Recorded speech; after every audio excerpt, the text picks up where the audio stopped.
Ma petite amie a soudainement hurlé en me disant « Pourquoi est-ce que tu me colles tout le temps, à vouloir toujours savoir où je suis ?» Elle a dit cela, alors que je venais simplement de l'interroger sur son programme de la soirée. J'ai répondu « Peut-être que tu as raison. » Alors, j'ai cessé de poser des questions et j'ai désactivé mon partage de position. Sans la prévenir, j'ai pris un avion pour Las Vegas. Et ce qui s'est passé ensuite a été un véritable choc. Pour elle. J'ai 29 ans, je travaille dans la vente de logiciels à Paris, et je sortais avec Camille depuis 2 ans. Nous vivions ensemble dans un bel appartement du 11e arrondissement. Tout allait bien, ou du moins je le pensais, jusqu'à il y a environ 3 mois, quand elle a commencé à changer. Nous partagions tout. Nos agendas étaient synchronisés. Nous avions nos positions en temps réel sur nos téléphones et nous nous envoyions des SMS toute la journée pour des banalités. Ce n'était pas du contrôle. C'était juste nous. Nous aimions être proches. Puis soudain, elle a désactivé son partage de position. Quand je l'ai interrogée à ce sujet, elle a prétendu que son téléphone buguait et qu'elle réglerait ça plus tard. Elle ne l'a jamais fait.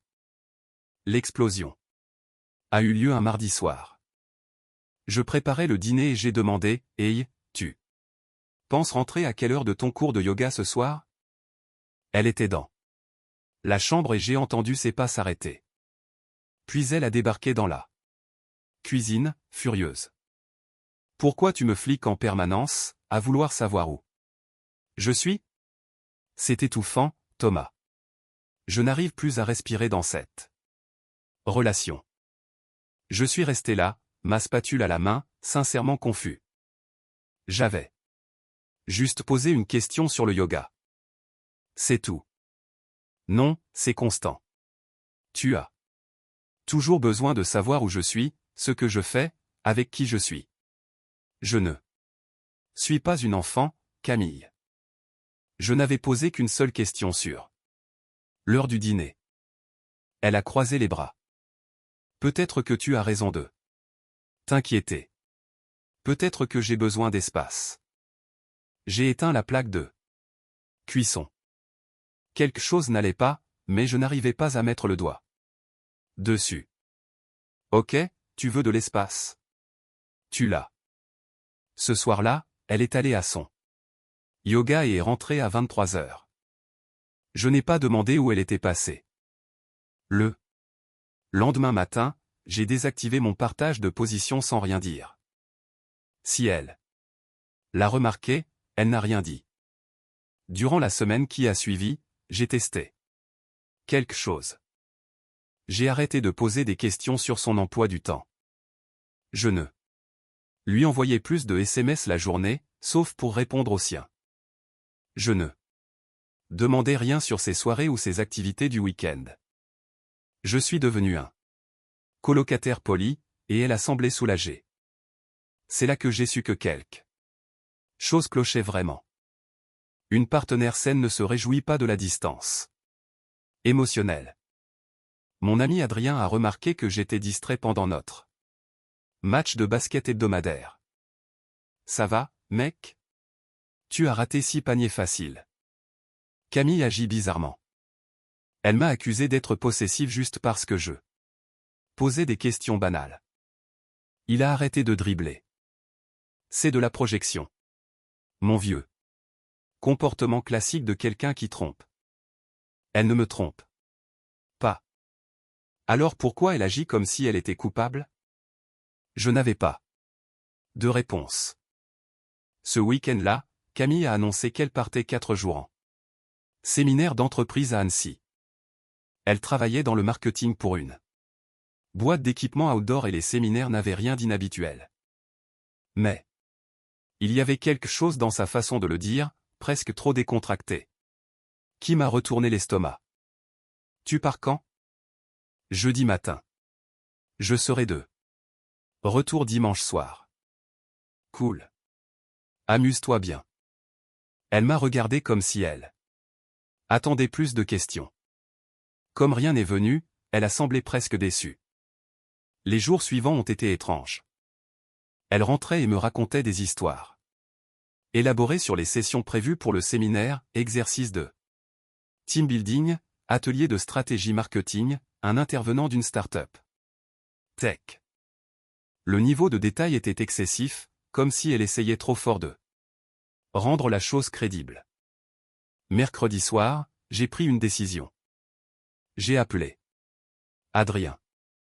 Ça te dirait une escapade de dernière minute à Vegas? Je t'écoute. De jeudi à dimanche, j'ai besoin de sortir de ma tête. Je suis partant. Mais mec, si tu fais ça à cause d'elle, je le fais pour moi.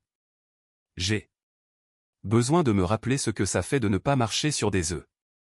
On a réservé les billets ce soir-là. Jeudi matin, Camille est partie pour son séminaire à 6 heures. Elle m'a embrassé sur le front comme si tout était normal, a attrapé son sac de voyage et est sortie. Je suis parti pour l'aéroport à 8 heures. Je ne lui ai rien dit. Pourquoi l'aurais-je fait? Elle avait bien fait comprendre qu'elle ne voulait pas que je connaisse ses déplacements. Il me semblait juste de lui rendre l'appareil.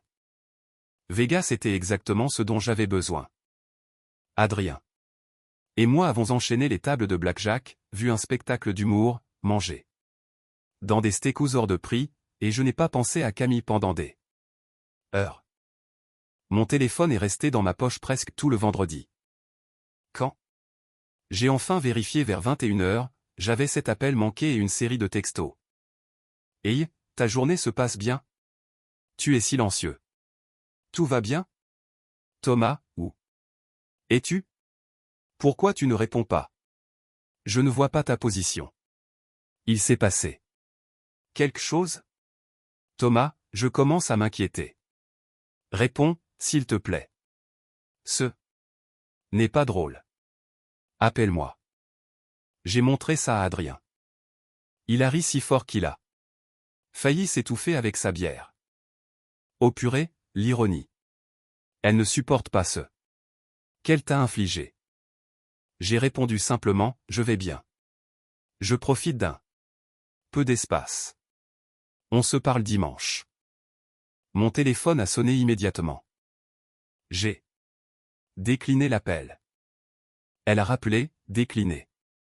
Puis un SMS, où es-tu? J'ai éteint mon téléphone et commandé un autre verre. Samedi, c'était encore mieux. On était au Cosmopolitan et je me sentais plus léger que depuis des mois.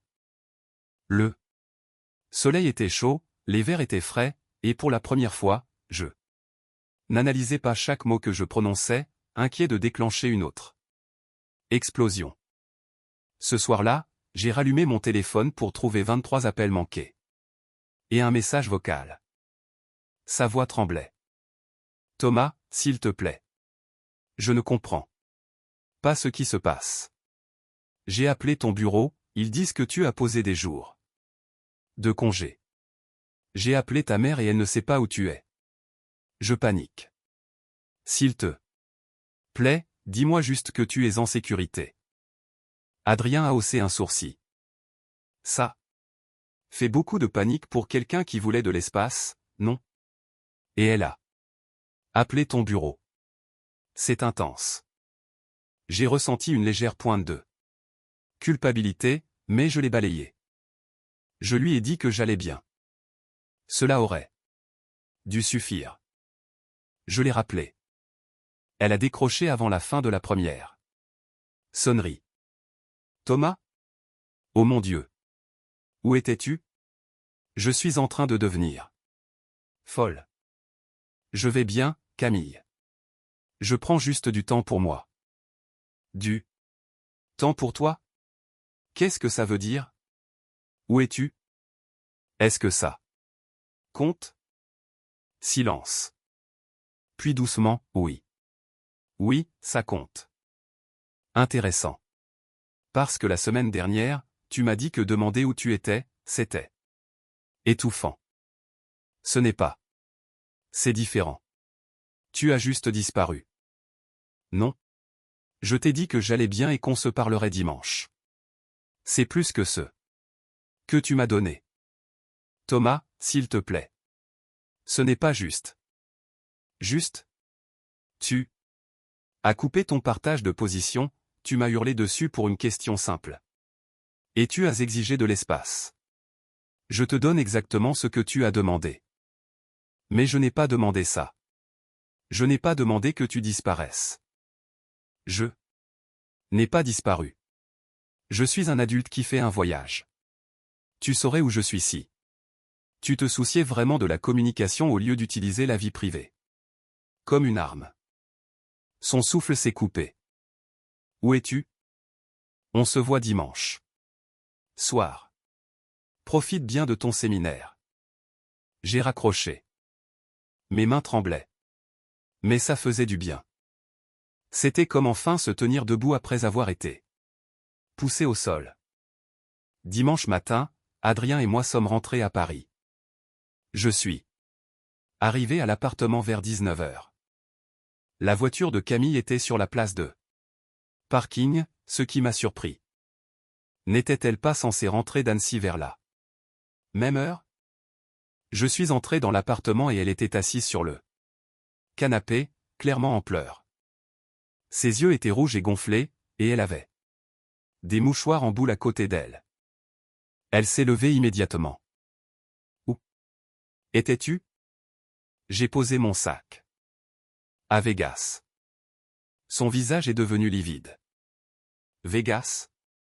Pendant 3 jours? Avec qui? Adrien. Tu es allé à Vegas et tu ne m'as rien dit? Je te l'ai dit. J'ai dit que je prenais du temps pour moi et que j'allais bien. Ce n'est pas la même chose que de dire que tu as quitté le pays. Je suis allé dans la cuisine me servir un verre d'eau. Tu as raison. J'aurais dû être plus précis. Un peu comme tu aurais dû être plus précise sur ton séminaire de travail. Elle s'est figée. Quoi? Ton séminaire à Annecy? Sauf que j'ai vérifié le compte Instagram de ta boîte vendredi soir quand je m'ennuyais, et ils ont posté des photos de l'événement de team building qui a eu lieu ici à Paris, jeudi. Bizarre, non? Le sang a quitté son visage. Où étais-tu vraiment, Camille? Elle a ouvert la bouche, l'a refermée, puis s'est rassise lourdement. Je peux expliquer. Je n'en doute pas. J'étais à Fontainebleau avec des amis. On a loué un chalet. Quel ami? Elle a hésité, tripotant son mouchoir. Des gens de mon groupe de randonnée. Les noms? Pourquoi ça compte? Parce que tu m'as menti. Parce que tu m'as accusé d'être possessif pour des questions banales alors que tu fabriquais littéralement des voyages d'affaires. Les noms, Camille, qui? D'autres? Marc, Jennifer et Brad. Mon estomac s'est noué. Brad. Le même. Brad dont tu m'as dit qu'il était juste un pote de rando il y a 6 mois. Le même Brad qui t'envoie des messages à des heures bizarres. Elle s'est relevée. Il ne s'est rien passé. On est juste amis. Alors pourquoi mentir? Parce que tu aurais rendu ça bizarre. Tu aurais posé 1 million de questions et été jaloux. Je t'ai posé une question sur le yoga et tu as explosé. Ne projette pas ta culpabilité sur moi. Elle a commencé à pleurer plus fort. Je savais que tu réagirais comme ça. Réagir comme quoi? Comme quelqu'un qui vient de découvrir que sa petite amie lui a menti et l'a manipulé. Psychologiquement? Ouais, Camille. Je réagis assez normalement. J'avais besoin d'espace. J'avais besoin de savoir si cette relation est ce que je veux. Ces mots m'ont frappé comme un choc physique. J'ai posé mon verre d'eau avec précaution. Et tu ne pouvais pas juste le dire. Il a fallu que tu mentes, que tu coupes ton partage de position, que tu m'accuses d'être possessif et que tu te faufiles avec un autre mec. Ce n'est pas comme ça. C'est comment? Alors? Explique-moi. Elle s'est essuyé les yeux, le mascara coulant sur ses joues. Brad et moi, on parlait de plus en plus. Il me comprend. Il ne demande pas où je suis à chaque seconde. Parce qu'il n'est pas ton petit ami. Parce qu'il n'a aucun investissement dans ton bien-être ou ta relation. C'est facile d'être le mec fun sans aucune responsabilité. Il me fait me sentir libre. Et moi, je te fais te sentir quoi? Piégé. Parce que je me soucie de toi. Parce que je voulais qu'on reste connecté. Elle a regardé le sol. Parfois. L'honnêteté fait plus mal que les mensonges. Donc tu es émotionnellement impliqué avec lui depuis des mois, tu t'es éloigné de moi, tu as créé des disputes pour justifier ta distance, et ensuite tu as menti sur où tu étais pour pouvoir passer un long week-end avec lui dans un chalet romantique. Ce n'était pas romantique. Arrête. Arrête juste de mentir. Elle s'est effondrée sur le canapé, en sanglots. Je ne sais plus ce que je veux. J'ai attrapé mon sac là où je l'avais posé. Alors découvre-le. Mais tu le feras. Sans moi comme plan B, Thomas, attends. Non, tu voulais de l'espace. Pour découvrir ce que tu voulais. Je te donne tout l'espace dont tu as besoin. Débrouille-toi. Où tu vas? Chez Adrien. Et Camille, perds mon numéro. Jusqu'à ce que tu saches ce que tu veux vraiment. J'en ai fini d'être ton filet de sécurité pendant que tu explores d'autres options. Je suis sorti et je ne me suis pas retourné. Mise à jour 1, je suis resté chez Adrien une semaine. Camille a envoyé des textos en permanence au début. Excuses, explications. Promesse que rien de physique ne s'était passé avec Brad. J'ai répondu une fois. Même si c'est vrai, tu m'as menti, manipulé, et tu t'es désengagé émotionnellement de notre relation. Ça suffit. Après ça, j'ai arrêté de répondre.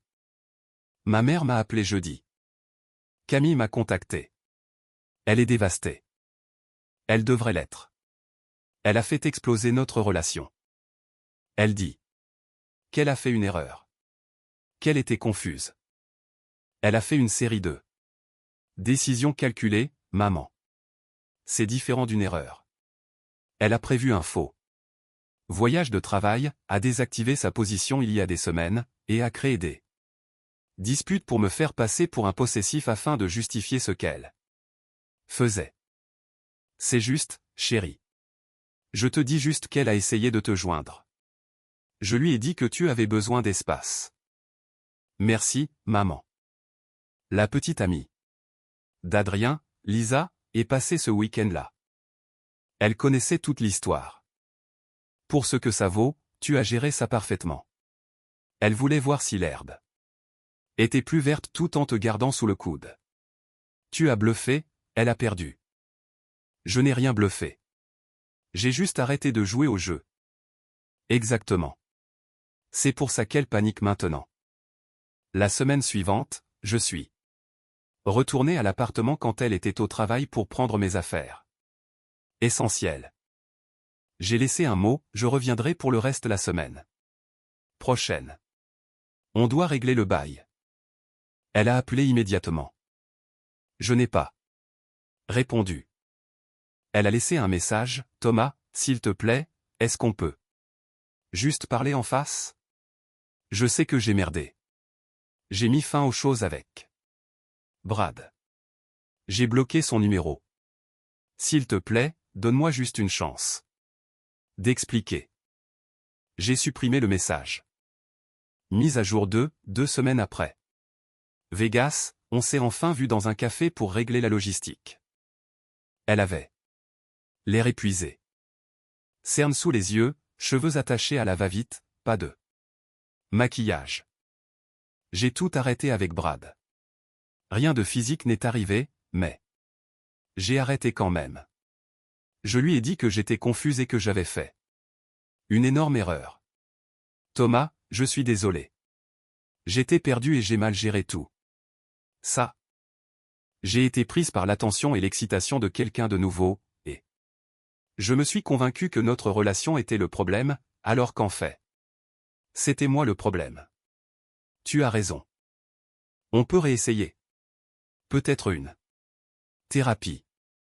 Je ferai tout ce qu'il faut. J'ai remué mon café lentement, observant la crème tourbillonner. Camille, tu n'as pas juste trompé ou fait un mauvais choix. Tu as systématiquement menti, tu m'as accusé de choses que je ne faisais pas, et tu as créé tout un récit faux pour justifier ton éloignement. Ce n'est pas quelque chose qu'une thérapie répare. C'est un problème de fond. Donc, c'est fini? 2 ans de perdu? Tu as pris cette décision à Fontainebleau. Je ne fais que l'accepter. Elle s'est remise à pleurer, plus doucement cette fois. Je t'aime. Je sais que je ne mérite pas une seconde chance, mais je t'aime. Peut-être. Mais l'amour ne suffit pas quand il n'y a plus de confiance. Et je ne te fais plus confiance. Je me sentais mal, mais je me sentais aussi en paix. C'était le bon choix. J'espère que tu trouveras ce que tu cherches. Vraiment. Mais ce ne sera pas moi. Et franchement, je mérite mieux que quelqu'un qui a besoin de me perdre pour réaliser ce qu'il avait. Thomas, le bail se termine dans 3 mois. Je continuerai à payer ma moitié. Jusque-là, mais je reste chez Adrien. Après ça, c'est à toi où tu peux trouver quelqu'un d'autre pour reprendre. J'ai laissé de l'argent pour nos 2 cafés. Et je suis parti. 3 mois plus tard, je suis dans un nouvel appartement avec un collègue de travail et tout va bien. Mieux que bien, en fait. Je vois du monde sans prise de tête, je me concentre sur mon travail, et j'ai arrêté de partager ma position avec quiconque, sauf avec ma mère pour les urgences. Camille m'a envoyé un SMS la semaine dernière, tu me manques. J'avais tort. Surtout. Brad et moi avons essayé de sortir ensemble et ça a capoté. Immédiatement. Je vois maintenant ce que j'ai perdu. Je n'ai pas répondu. Adrien a demandé si je me sentais vengé. Honnêtement, je me sens juste libre. Elle voulait de l'espace pour savoir ce qu'elle voulait. Il s'avère que j'avais besoin de la même chose. Vegas m'a appris quelque chose d'important, parfois. La meilleure réponse à quelqu'un qui vous repousse, c'est de partir. Et parfois, les déchets se sortent tout seuls. Il suffit d'arrêter de les courir après. L'ironie ne m'échappe pas. Elle m'a accusé d'être possessif, mais au moment où j'ai cessé de me soucier de savoir où elle était, elle a perdu la tête. Ce n'était pas moi qui étais possessif. C'était sa culpabilité qui la rendait paranoïaque. Je vais bien maintenant. Vraiment bien. Et je n'ai pas eu à compromettre mon respect de moi-même pour en arriver là.